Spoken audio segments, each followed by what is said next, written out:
आज हम लोग संत साहित्य में योग पढ़ेंगे, जिसमें कबीरदास जी, तुलसीदास जी और सूरदास जी के बारे में आज जानेंगे। तो सबसे पहले कबीरदास जी के बारे में जानते हैं। कबीरदास जी एक ऐसे महापुरुष थे जो जाति बंधन धर्म बंधन से ऊपर थे। इसीलिए उनको सभी जाति सभी धर्म के लोग प्यार करते थे, लेकिन नफरत भी करते थे। नफरत वो लोग करते थे जिनको लगता था कि उनकी परंपरा पर चोट कर रहे हैं। प्यार वो लोग करते थे जिनको लगता था कि नहीं, सच्चे संत तो यही है। कबीरदास जी निर्गुण पंथ के थे, निर्गुण विचारधारा के थे, निर्गुण ब्रह्म के उपासक थे और सभी धर्मों की उनको अच्छी समझ थी। जैसे सनातन धर्म है या इस्लाम धर्म या सूफी परंपरा या वैष्णव यानी भक्ति परंपरा की उनको अच्छे से समझ थी। और उनके गुरु तो रामानंद जी ही थे। कबीरदास जी के जन्म के बारे में कोई सटीक जानकारी मौजूद नहीं है, लेकिन कहा जाता है कि 14वीं 15वीं शताब्दी में वाराणसी यानी काशी में उनका जन्म हुआ था। कई जगहों पर यह चर्चा आती है 1398 ईस्वी में काशी में उनका जन्म हुआ, 1398। अगर आ जाए तो ये हम तिथि याद रख सकते हैं, 1398 का। ये चीज तय है कि वो काशी में प्रकट हुए थे, क्योंकि एक दोहे में लिखा हुआ है, काशी में प्रकट भये रामानंद चेताए। तो अपने बारे में कह दिया कि काशी में हम भये। रामानंद उनके गुरु जी थे। अब इनकी जन्म के बारे में जो कथा कहानी है वो इस तरह से है। कहते हैं कि एक विधवा माता थी जो रामानंद जी के भक्त थी, और उनके यहाँ गई तो रामानंद जी ने उनको पुत्रवती भव का आशीर्वाद दे दिया। और जिसके बाद वो ब्राह्मणी ने एक शिशु को जन्म दिया। चूंकि रामानंद जी इतने बड़े संत थे कि उनकी बात झूठी नहीं हो सकती थी। और जब विधवा स्त्री गर्भवती हो जाए तो समाज कुदृष्टि से देखती है, तो उन्होंने लज्जावश उसे, कहते हैं कि लहरतारा के तालाब के पास उस बच्चे को फेंक दिया। और बाद में नीमा और नीरू नाम के जुलाहे दंपति ने उस बच्चे को गोद लिया, उनका लालन पालन किया। एक कहानी तो ये है। दूसरी कहानी, ये कहा जाता है कि तालाब में कमल के फूल पर वो बच्चा प्रकट हुए थे। कबीर के दोहे में कहा गया है, जाति जुलाहा नाम कबीरा, बनी बनी फिरो उदासी। तो ये तो तय है कि अब वो उनका लालन पालन जुलाहा जाति में हुआ। और कबीर पंथ जो अभी मौजूद है, कबीर पंथ, बड़े बड़े संत अभी भी हैं, बहुत साहित्य का विकास हो रहा है। तो कबीर पंथियों के मुताबिक कबीरदास का जन्म पूर्णमासी के दिन हुआ था। और तालाब में खिले हुए कमल थे, वहीं पर कबीरदास जी प्रकट हुए थे। यानी कि माना जाता है कि वो प्रकट हुए थे, कोई जन्म उनका किसी माता के गर्भ से ऐसा नहीं हुआ था। जनश्रुतियों में ये भी कहा जाता है कि उनके यानी कबीरदास की एक पुत्री थी, एक पुत्र भी था। पुत्र का नाम कमल था और पुत्री कमाली थी। कई जगहों पर यह भी कहा जाता है कि ये दोनों कमल और कमाली उनके शिष्य का नाम। बहरहाल, अब आते हैं कबीरदास की शिक्षा दीक्षा कैसे हुई। तो जब जुलाहा परिवार में उनका लालन पालन हुआ तो पढ़ाई लिखाई ऐसी हुई नहीं। कहते हैं कि वो ज्यादा पढ़े लिखे नहीं थे, लेकिन बुद्धि उनकी ऐसी थी कि पढ़े लिखे उनके सामने नतमस्तक होते थे। दोहा में कहा गया है, मसी कागज छुवो नहीं, कलम गही नहीं हाथ। यानी कि मैंने तो कोई कागज छुआ नहीं, कलम तो कभी हाथ में लिया ही नहीं। इसका मतलब वो अक्षर यानी कि पढ़े लिखे से स्कूल वाले पढ़े लिखे नहीं थे। एक और दोहे में कहा गया है, पोथी पढ़ पढ़ जगमुआ, पंडित भया न कोय, ढाई आखर प्रेम के पढ़ा सो पंडित होए। कबीरदास के अब गुरु में तो इससे ये समझ में आ गया कि पढ़ना मतलब जो अक्षर ज्ञान है उसी से कोई पंडित होता है, ये जरूरी नहीं है। और कबीरदास जी पर ये दोहा सबसे सटीक बैठती है कि उनको तो आत्मज्ञानी थे, निर्गुण के इतने बड़े संत थे। वैष्णव संप्रदाय के संत रामानंद जी को उन्होंने अपना गुरु मान लिया था, गुरु बना लिया था। और कहते हैं कि एक बार उनको था कि नहीं, गुरु जी से हमें कोई मंत्र लेना है। तो उनको पता था रामानंद जी सुबह सुबह गंगा स्नान करने आएंगे। तो गंगा घाट पर सीढ़ियों पर वो लेट गए जिस रास्ते से आना था। और रामानंद जी जब आए तो उनके पांव, अंधेरे में पांव से ठोकर लगी उनके शरीर को। तो उनके मुंह से निकला राम राम। तो राम राम शब्द जो रामानंद जी के मुंह से निकला, उससे ही कबीरदास जी ने मान लिया कि यही हमें गुरु के द्वारा दिया गया मंत्र है। तो उन्होंने राम के नाम का मंत्र जपना शुरू किया। लेकिन राम, उनके राम निर्गुण राम थे, जो कण कण में थे, जो सबके हृदय में एक ही राम है, सबके अंदर एक ही भगवान। और गुरु के प्रति उनकी भक्ति ऐसी थी कि आज भी उनका ये दोहा लोगों की जुबान पर है। ये दोहा है, गुरु गोविंद दोऊ खरे, काके लागू पाए, बलिहारी गुरु आपने, गोविंद दियो बताए। इनकी, आपने हमें गोविंद यानी भगवान के बारे में बता दिया, उनका रास्ता बता दिया। और पूरा अर्थ देखें तो अगर आपके सामने गुरु और गोविंद मतलब भगवान दोनों खड़े हों तो आप पहले किनके चरण छुएंगे? फिर खुद ही जवाब देते हैं कि गुरु की महिमा अपरंपार है। क्यों? क्योंकि गुरु ने ही तो हमें गोविंद के दर्शन कराए। गोविंद कौन है, भगवान कौन है, ये बताने वाले गुरु हैं। इसीलिए सबसे पहले वंदन गुरु की होगी। अब कबीरदास जी किस धर्म के थे, कैसे माना जाए? वैसे वो कर्मकांड के घोर विरोधी थे, जुलाहा जाति से थे। सब ये मान लेते हैं कि वो सनातन धर्म के थे, हिंदू धर्म के थे। लेकिन वो निर्गुण थे। वो सनातन धर्म में भी जो कर्मकांड है उसके घोर विरोधी थे। एक ही ईश्वर को मानते थे, राम ही सब कुछ है। ना मूर्ति पूजा को मानते थे, ना मस्जिद में अजान पढ़ने को मानते थे, ना रोजा को मानते थे। उनके लिए सब बराबर था कि ये सब ढोंग है, ये पाखंड है। धर्म को तो सही मतलब से किसी ने समझा ही नहीं। तो लेकिन चूंकि राम का नाम जपते थे इसीलिए उनको हिंदू माना जाता है। तो कहते हैं, हरि मोऊ पियो मैं राम की बहुरिया, कि मेरे पिया, मेरे सब कुछ राम ही है, मैं ही उनका भक्त हूँ। हरि जननी मैं बालक तोरा, हे हरि आप तो जननी हो और मैं आपका बालक हूँ। तो इन चीजों को जब कोई हिंदू गर्व से कहता है तो वो कहता है कि कबीरदास जी हिंदू थे। लेकिन उन्होंने देखिए दोनों पर, हिंदू और मुसलमान दोनों पर करारा प्रहार किया है।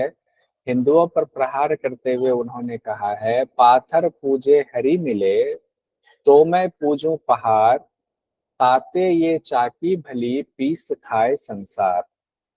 कि अगर पत्थर के पूजने से हरि मिल जाए तो मैं पूरा पहाड़ ही पूज लेता हूँ। इससे तो अच्छी ये चक्की की पूजा है जिससे अन्न पीस करके लोग अपना पेट भरते हैं। तो उन्होंने पंडितों पर एक तरह से कटाक्ष किया, इसीलिए उनसे बड़े चिढ़े हुए रहते थे उस समय के पंडित लोग। मुस्लिम परंपरा पर उन्होंने क्या प्रहार किया? कहते हैं, कांकर पाथर जोड़ी के मस्जिद लियो बनाए, ताचरी मुल्ला बांग दे, क्या बहरा हुआ खुदाए। कि कंकर पत्थर जोड़ करके आपने मस्जिद बना लिया और उस पर जोर जोर से आप अजान पढ़ रहे हो, अजान दे रहे हो, तो क्या खुदा जो है वो बहरे हो गए कि सुनते नहीं है कि आप इतने जोर से चिल्ला रहे हो? अरे, प्रभु के नाम तो हृदय में मन से लिया जाता है। अब जनश्रुतियों में ये कहा जाता है, लोगों के बीच, जनश्रुति मतलब लोगों के बीच, ये कि हिंदू मुसलमान का उन्होंने भेद मिटा दिया, क्योंकि वो किसी से प्यार, किसी से नफरत वाली भाव नहीं थी, समभाव में रहते थे।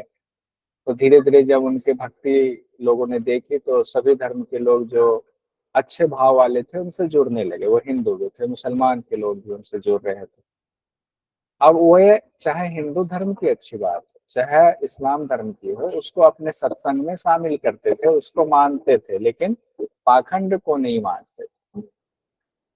अब बात आती है कि कबीरदास के, तो इस अभी तक जितना पढ़ा उसमें जो एग्जाम की दृष्टि है, उनके गुरु का नाम रामानंद, उनके माता पिता का नाम जो ऊपर हम लोगों ने देखा, जुलाहे परिवार में नीमा और नीरू, नीमा और नीरू माता पिता का नाम आ गया। और तालाब के पास ये मिले थे। पूर्णमासी के दिन जन्म हुआ था, गुरु रामानंद जी थे। इतना तक एग्जाम की दृष्टि से हमें इम्पोर्टेंट है। अब उनकी भाषा शैली, इससे भी हो सकता है एग्जाम आ जाए कि कबीरदास की भाषा शैली कौन सी थी। तो किसी एक भाषा शैली में उन्होंने कुछ नहीं कहा था। वैसे तो उन्होंने खुद से कोई किताब लिखी नहीं, तो उनकी मंडली बनती गई, भक्त लोग बनते गए, तो भक्तों के बीच में अपनी बात वो कह जाते थे। और जब भक्त उनको उसी बात को सुन सुन करके याद कर लेते थे, ऐसी बात कहते थे, तो बाद में वही चीजें उनके भक्तों ने कागज पर उकेरा, लिखा, तो वो कबीरदास के ग्रंथ हो गए। तो वो क्या बोलते थे? खड़ी बोली, अवधी, ब्रज भाषा, ये तीन तो बोलते ही थे। हरियाणवी, पंजाबी, राजस्थानी, यानी सबका मिश्रण उसमें उनको देखने को मिलता है। कि इतना सरल भाषा कि सबको समझ में आ जाए। पचमेला भाषा भी कई जगह पर कह देते हैं कि खड़ी बोली, अवधी, ब्रजभाषा, ध्यान रखिए, हरियाणवी, पंजाबी और राजस्थानी, उनके जितने दोहे हैं उसमें ये मिश्रण देखने को मिलता है। उनसे संबंधित जो ग्रंथ हैं महत्वपूर्ण, जो खुद उन्होंने नहीं लिखे, उनके शिष्यों ने उनकी वाणी का संग्रह किया। जैसे गौतम बुद्ध ने खुद से कोई ग्रंथ नहीं लिखा, उनकी वाणी का संग्रह बाद में किया गया। उनमें से कुछ ग्रंथ जैसे हैं कबीर साखी, कबीर दोहावली, कबीर बीजक, कबीर ग्रंथावली, कबीर शब्दावली, कबीर सागर। अगर इस तरह से अगर कबीर लिखा हुआ है तो उसमें कोई दिक्कत होगी नहीं। कई विद्वानों ने उन पर रिसर्च किया, जिसमें एच विल्सन हुए। उनका कहना है कबीर दास के नाम पर 8 ग्रंथ हैं। एक विद्वान हुए विशब जी एच वेस्टकॉट, उन्होंने कहा कि नहीं, 84 ग्रंथ हमें मिलते हैं जो उनके ऊपर लिखे गए या उनकी वाणी को सहेजा गया। वहीं रामदास गौर हुए, उन्होंने कहा 31 किताबें लिखी गई, 71 किताबें लिखी गई। तो इस तरह से संशय है, क्योंकि उन्होंने खुद से नहीं लिखी थी, तो उनके संतों ने, उनके शिष्यों ने लिखा, तो उस हिसाब से बहुत सारे ग्रंथ लिखे गए होंगे। अब कबीरदास जी के जो राम हैं वो किसी धर्म के नहीं थे। वो ये मानते थे कि राम तो भगवान है, निर्गुण है, सबके अंदर राम है। इसीलिए उन्होंने लिखा है भीतर तो भेदा नहीं, यानी कि भीतर में जो है चेतना सबके है, उसमें कोई भेद नहीं है। बाहिर कथे अनेक, बाहर से सब अनेक अनेक कहते हैं, हमारे राम है, हमारे कृष्ण है, हमारे अल्लाह है, हमारे अकबर है, हमारे ईसा मसीह है। जो पाई भीतर लखी परे, भीतर बाहर एक, कहते जिन्होंने भीतर के उस एक राम को पा लिया, उसके लिए बाहर भीतर सब एक हो जाता है। लेकिन जो भीतर नहीं पा पाया, उनके लिए तो अलग अलग पंथ, अलग अलग राम, अलग अलग कृष्ण, अलग अलग भगवान हैं। कबीरदास जी आगे कहते हैं, बोझ सरीखी बात है कहाँ सरीखी नाही, चेते ज्ञानी देखिए तेते संशय माही।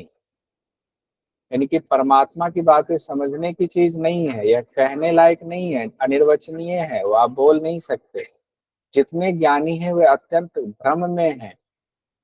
जितने ज्ञानी है ना, कबीरदास जी कहते हैं, सब भ्रम की स्थिति में है। अब आते हैं कबीरदास के दोहे में योग की पूर्णता की चर्चा कैसे की गई है। कहते हैं, चिंता ऐसी डाकनी काट कलेजा खाए, वैद्य बेचारा क्या करे कहाँ तक दवा लगाए। कहते हैं चिंता से बड़ा कोई रोग नहीं है, डाकिनी से तुलना की गई है। और ये कलेजा आपका खा जाता है, वैद्य भी बेचारा क्या करेगा, जब चिंता वाली बीमारी लग जाए वैद्य के पास भी इलाज नहीं है। यानी योग में कहते हैं ना, स्ट्रेस को कैसे दूर करें, तो वो कहते हैं राम नाम करो। उसके बाद और आगे उपाय बताते हैं, कहते हैं इससे क्या होता है। कहते हैं माया मरी न मन मरा, मर मर गए शरीर, आशा तृष्णा ना मरी, कह गए दास कबीर। कहते हैं आशा और तृष्णा, जो पातंजल योग दर्शन में भी कहा गया है कि आशा और तृष्णा कभी नहीं मरती है। माया के फेर में लोग फंसे हुए हैं, तो मन जो है उसी में भटकता रहता है, जन्म जन्म होता रहता है। नाश किसका होता है? सिर्फ शरीर का नाश होता है, मन का नहीं होता है। और महर्षि पतंजलि ने भी क्या कहा, कामनाएं अनंत हैं, ये इसका क्रम चलता आ रहा है। अब कबीरदास जी का अंत समय कैसे, अंतकाल की चर्चा है। तो कहते हैं उस समय कबीरदास जी के बहुत भक्त मंडली हो गई थी, अलग अलग धर्मों के, जो अच्छे से पसंद करते थे, लेकिन समाज में हमेशा क्या होता है, ढोंगी लोगों का दबदबा होता है, क्योंकि वो बल से छल से काम लेते हैं। जो संत होते हैं वो सहज होते हैं, तो उनकी कीर्ति बाद में फैलती है। तात्कालिक रूप से जो ढोंगी होते हैं, जो धन बल का इस्तेमाल करते हैं, वो हावी रहते हैं। तो ढोंग करने वाले उस समय भी कबीरदास जी को पसंद तो नहीं करते थे, कई बार उनकी पिटाई भी कर देते थे। बाद में जब उनकी कीर्ति फैली तो भले ही पिटाई नहीं हुई, लेकिन उनकी जो है, उनके बारे में गलत सलत अफवाह जरूर फैलाते रहते थे। तो काशी में जो है उनका सारा जीवन बीता, लेकिन लोगों ने इतना परेशान कर दिया कि अंत समय में उनको मगहर जाना पड़ा। मगहर एक जगह था, काशी छोड़ना पड़ा। वो नहीं चाहते थे कि हम काशी छोड़ कर जाए, वो वहीं रहना चाहते थे, लेकिन उनके दुश्मनों ने, उनको ना चाहने वालों ने इतना दुखी कर दिया था कि उनको जाना पड़ा मगहर। तो उस पर वो कहते थे बहुत दुखी होकर के, अब कहूँ राम कवन गति मोरी, तजीले बनारस मती भई मोरी। और उसके बाद कहते हैं 119 वर्ष की अवस्था में मगहर में कबीरदास का देहांत हो गया। तो यहाँ आया, कितने साल जिंदा रहे? 119 साल। कहाँ पर पैदा हुए? काशी में। कहाँ उनकी समाधि है? मगहर में उनकी समाधि है। ये 4-5। और गुरु कौन हुए? रामानंद जी गुरु हुए। आगे बढ़ते हैं हम लोग अब तुलसीदास जी के बारे में। महाकवि तुलसीदास हिंदू जनमानस के पटल पर छाए हुए हैं, और इसलिए छाए हुए हैं कि इनकी एक रचना ऐसी है, रामचरितमानस, जो जन जन में प्रिय है। हालांकि कई रचनाएं हैं, उनमें रामचरितमानस को सबसे ज्यादा प्रसिद्धि मिली हुई है। हालांकि हनुमान चालीसा, हनुमान वाहु बहुत सारी हैं।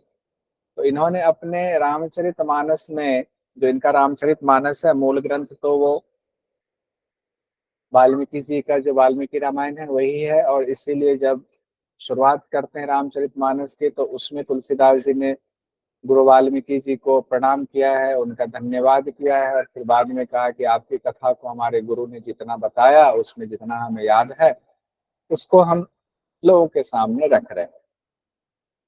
तो तुलसीदास जी के जन्म के बारे में क्या कहा जाता है? 1554 विषय कालिंदी के तीर, सावन शुक्ला सप्तमी तुलसी धरेउ शरीर। बाद के विद्वानों ने लिखा है। तो इस आधार पर कह सकते हैं 1554 में सावन के महीने में सप्तमी के दिन तुलसीदास जी ने शरीर रूप में जन्म लिया। तो हो गई तिथि 1554, इस हिसाब से माना जाता है। अब उनका जन्म कहाँ हुआ, इसको लेकर के भी विवाद है। कई जगहों पर लोग उनके जन्म के दावा करते हैं कि यहाँ पर जन्म हुआ। जैसे कि एक उत्तर प्रदेश के बांदा जिले में है, बांदा के राजापुर में तुलसीदास जी के जन्म का दावा किया जाता है कि वो राजापुर में पैदा हुए। और सबसे ज्यादा जो जोर दिया जाता है, कहा जाता है एटा के सोरो में उनका जन्म स्थान बताया जाता है, और वहाँ एक छोटा मंदिर भी है सोरो तुलसीदास जी का। वहीं कई लोग कहते हैं चित्रकूट के निकट हाजीपुर है, उस हाजीपुर में इनका जन्म हुआ, ऐसा भी दावा किया जाता है।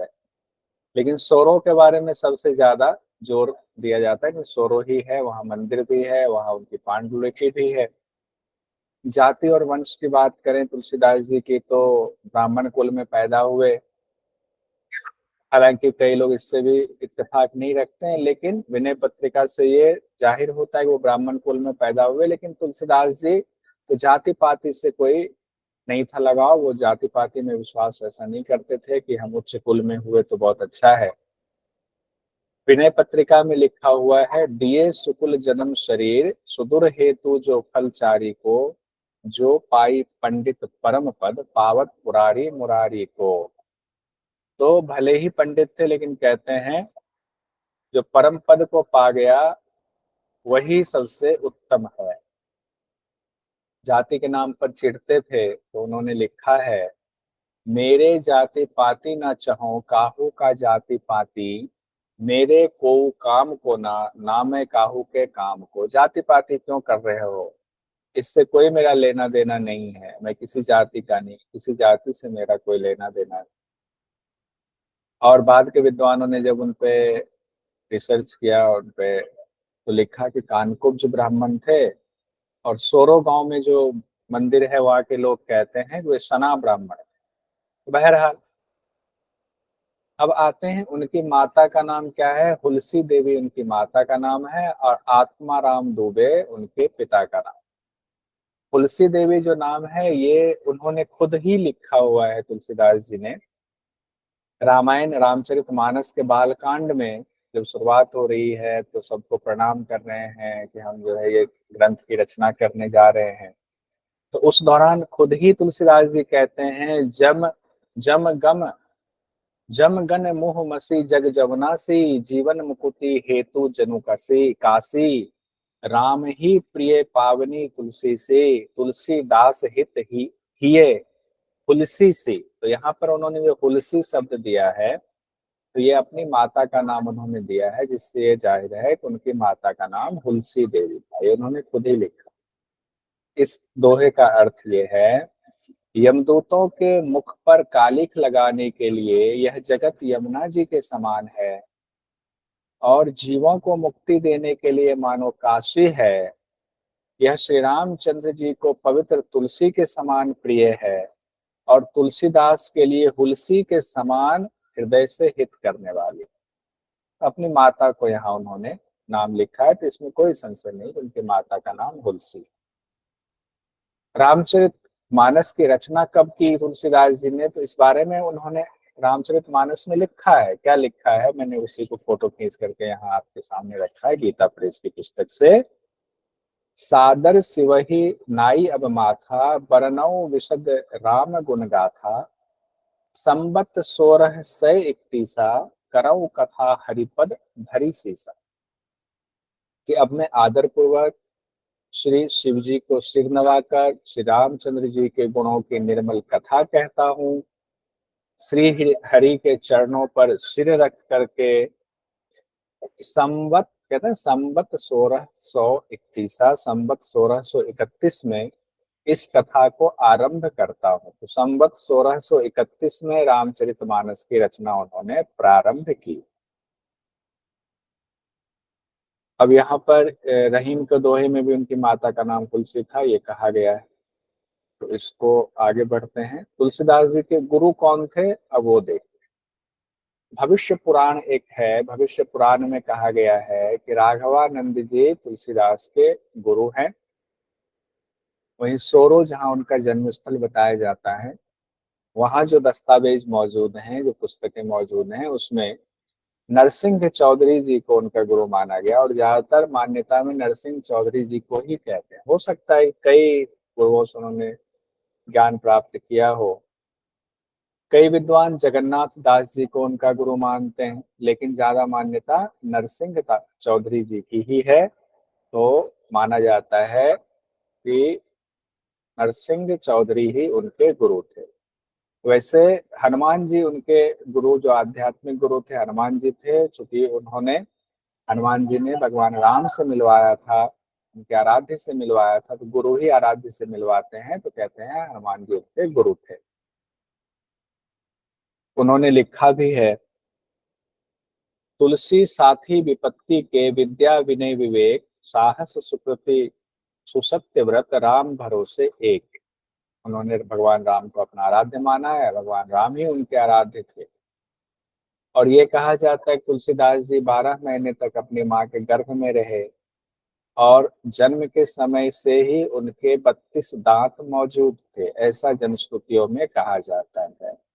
और इनके बचपन का नाम राम बोला था। तुलसीदास जी के काफी गरीबी में इनका बचपन बीता। बचपन में ही माता पिता की मृत्यु हो गई, तो उसके बाद बड़े जो है दीनता में समय बीता। विनय पत्रिका में एक जगह, विनय पत्रिका इनकी जो है लिखी गई ग्रंथों में से एक है, तो इसलिए कई बार एग्जाम में आ जाता है विनय पत्रिका के लेखक कौन।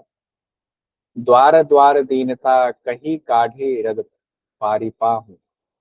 तो इनका अपनी दीनता के बारे में इन्होंने लिखा है। अब आगे आते हैं तुलसीदास जी का विवाह तो तुलसीदास जी की पत्नी का नाम रत्नावली था। ये एग्जाम की दृष्टि से ध्यान रखिए, क्या पता कई बार पूछते। और तुलसीदास जी अपनी पत्नी से बहुत प्रेम करते थे, इतना प्रेम करते, इतना पहले उनको अपने गुरु से प्रेम नहीं, अपने आराध्य से प्रेम इतना नहीं था उस समय। शादी हुई तो बहुत ज्यादा आसक्ति थी पत्नी के प्रति, कि उनके बिना एक पल भी नहीं रह पाते थे।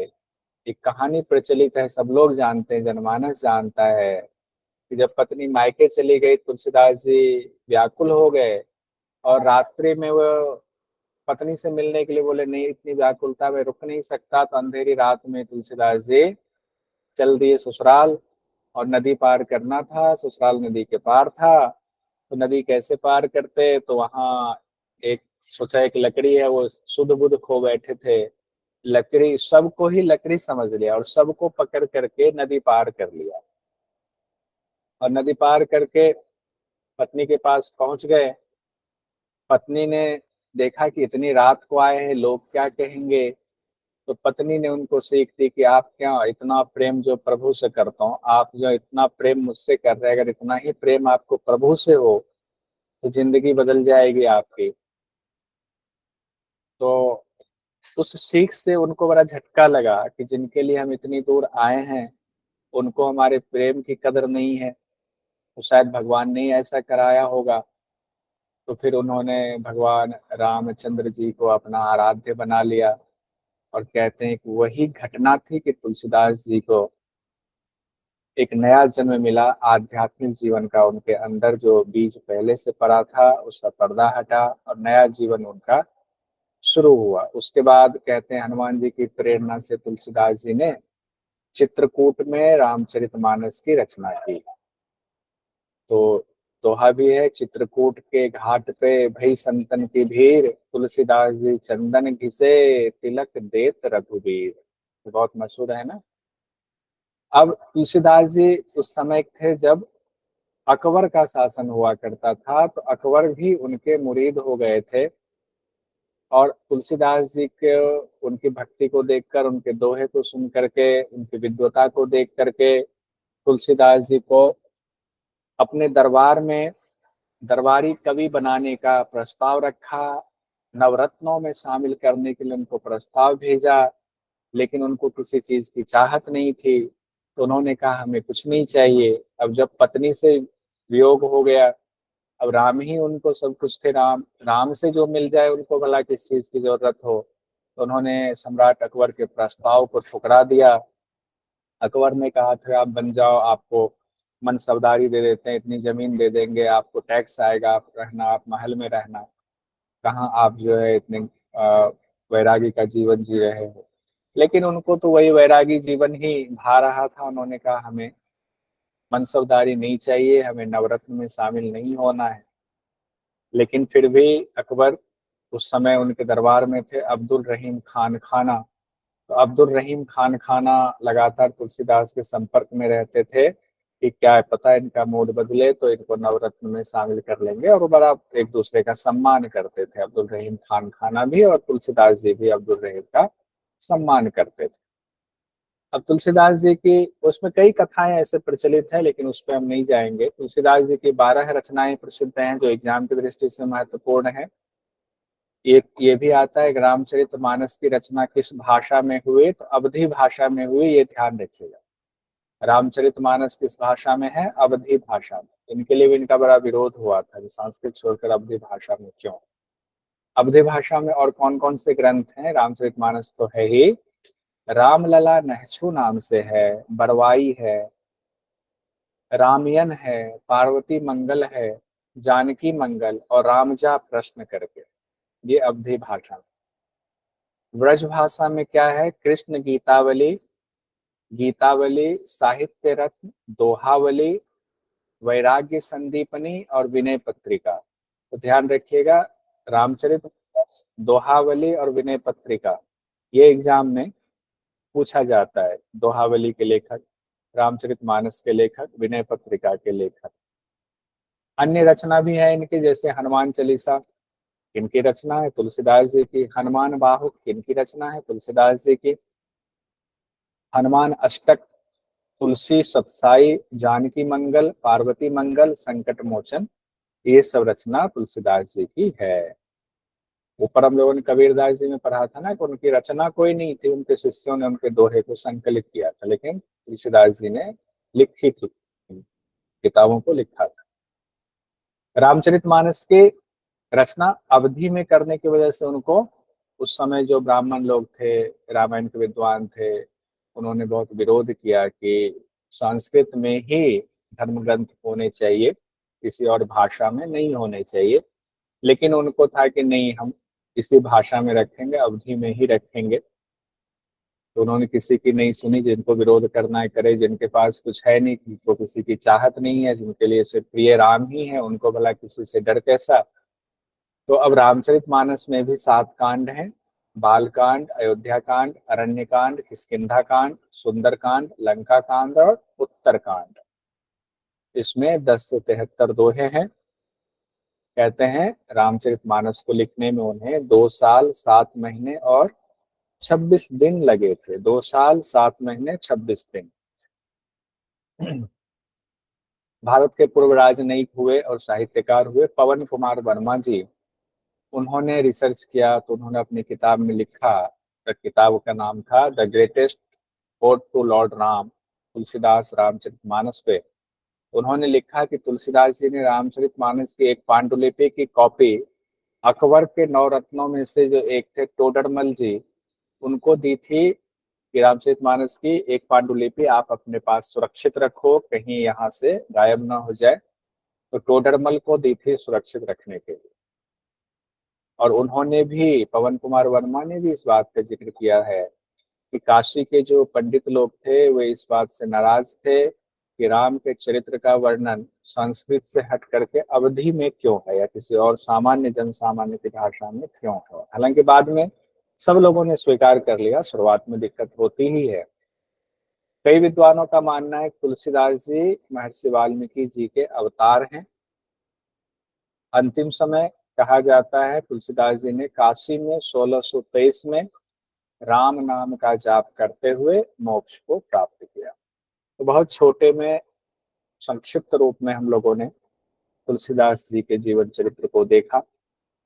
अब आते हैं हम लोग सूरदास जी पर। सूरदास जी का भी नाम बहुत मशहूर हुआ। सूरदास जी वैष्णव संप्रदाय से थे, भक्ति काल के महान कवि रहे। इनके जन्म को लेकर के भी विवाद रहा है। अब उस समय जितने हुए, सबके जन्म को लेकर के, उनके पारिवारिक स्थिति को लेकर के कई बार विवाद की स्थिति इसलिए आती है कि हमारे सभ्यता संस्कृति को तहस नहस करने का कार्य चल रहा था। हमारी कोई शिक्षा व्यवस्था, कोई कॉलेज वगैरह ऐसा संगठित उस समय तक नहीं रह गया हुआ था, जिस वजह से ये सारी दिक्कतें आती। कुछ विद्वानों का मत है कि 1478 में, माफी चाह 1478 ईस्वी में सूरदास जी का जन्म हुआ। और कई विद्वान मानते हैं विक्रम संवत 1535 में जन्म हुआ। 1478 ईस्वी के हिसाब से विक्रम संवत 1535 में। अब भाव प्रकाश नाम का एक पुस्तक है, भाव प्रकाश। उस पुस्तक के मुताबिक देखें तो सूरदास का जन्म दिल्ली के पास सीही गांव में एक गरीब ब्राह्मण परिवार में हुआ था। दिल्ली के पास ही हुआ था। गांव का नाम सीही गांव है। ये एक पुस्तक भाव प्रकाश हुआ उसमें है। और वो बचपन से ही दिव्यांग थे। बचपन से ही क्या थे, उनकी आंखें काम नहीं करती थी, देख नहीं पाते थे, तो आंख से दिव्यांग थे। और बाद में इन्होंने मथुरा और आगरा के बीच में एक जगह है गऊ घाट, बहुत मशहूर है, तो गऊ घाट पर वो रहने लगे थे। अब एक आपको पता है कि अकबर के समय का एक ग्रंथ है आईने अकबरी। तो उसके मुताबिक सूरदास जी को अकबर का दरबारी संगीतज्ञ माना गया है आईने अकबरी में। हालांकि उन्होंने कभी भी, सूरदास जी ने किसी राजा की अधीनता स्वीकार नहीं की, किसी दरबार में वो गए नहीं। लेकिन जो गाने वाले होते हैं उनके पास लोग आते हैं, कहते हैं सूरदास जी के पास आए हुए थे अकबर। भारतेंदु हरिश्चंद्र के अनुसार सूरदास महाकवि चंद बरदाई के वंशज थे। ये भारतेंदु हरिश्चंद्र जी का कहना है कि वो महाकवि चंद्रवरदाई हुए, ये उनके वंशज थे सूरदास। गुरु कौन थे? तो इन्होंने अपना ज्यादा समय, जैसा कि हम लोगों ने देखा, गऊ घाट पर बिताया और वहीं पर इनकी भेंट हो गई वैष्णव संत वल्लभाचार्य जी से। वल्लभाचार्य जी के बारे में हम लोगों ने जब दर्शन पढ़ रहे थे, वहां वेदांत दर्शन के दौरान हम लोगों ने पढ़ा हुआ था, वैष्णव संत वल्लभाचार्य जी हुए थे। तो इनके गुरु वल्लभाचार्य जी हुए। वल्लभाचार्य जी ने इनकी प्रतिभा देख करके इन्हें अपना शिष्य बना लिया और कहते हैं कि सूरदास वल्लभाचार्य जी के प्रिय शिष्य थे और ये गौ घाट पर ही रह के भगवान की भक्ति में लीन रहने लगे सूरदास जी। सूरदास जी की रचना जो वो गाते थे उसको भी संकलित किया गया। सूर सागर उनकी एक रचना है, सूरसावली एक रचना है, साहित्य लहरी, नल दमयंती ये मशहूर है, इससे संबंधित क्वेश्चन आता है, नल दमयंती। ब्याहलो एक रचना है, ग्रंथ 84 वैष्णव ये सूरदास जी की रचना है।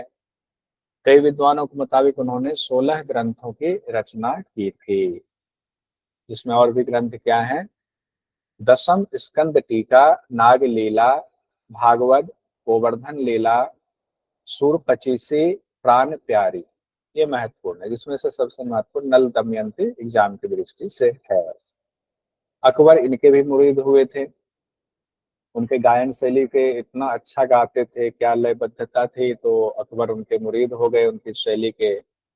और तानसेन को भेज करके पहले तो उनको अपने दरबार में बुलाने की कोशिश की, जब वो नहीं गए, बोले हमें किसी चीज की जरूरत नहीं है, तो फिर उनके माध्यम से कहते हैं कि खुद अकबर उनसे मिलने आए थे सूरदास जी से। और मिलने आने के बाद जब उनकी गले को सुना, उनसे भगवान विष्णु के अवतार भगवान श्री कृष्ण उनके बारे में जब वो गा रहे थे, तो इतना सुंदर गाया कि वो मुरीद हो गए और वो चाहते थे कि ये दरबार में आए और मेरा गुणगान करे, अकबर ये चाहते थे। लेकिन सूरदास जी ने कहा कि मैं अपने आराध्य के अलावे किसी और का गुणगान नहीं कर सकता हूँ। तो फिर अकबर ने उनसे माफी मांगी कि ठीक है, हमसे गलती हो गई कि हमने ये कहा कि आप दरबार में चलें, दरबार में रहें और मेरा गुणगान करें, इतनी सुंदर आवाज। अब बात आती है कि वो बचपन से भले ही दिव्यांग दिखता नहीं है, लेकिन उन्होंने उनकी अंतर्दृष्टि ऐसी थी कि जैसे लगता था जब वो गाते थे तो कोई आंख वाले भी उतनी सुंदर प्रकृति की रचना भगवान विष्णु के बारे में, भगवान कृष्ण के बारे में नहीं कर सकते हैं जितना कि वो करते थे। इतनी सुंदर सुंदर शब्द निकलते थे, इतने लगता था जैसे उन्होंने पूरी समा बांध दी है, पूरा जैसे प्रकृति को रख दिया हुआ है भगवान श्री कृष्ण के, उनके एक एक चीजों के बारे में जैसे उन्होंने गा करके बताया हुआ उनकी रचना में है। तो यहाँ तक हम लोगों ने संत साहित्य के तीनों लोगों का देख लिया। अब आगे हम लोग पढ़ेंगे आधुनिक काल में योग।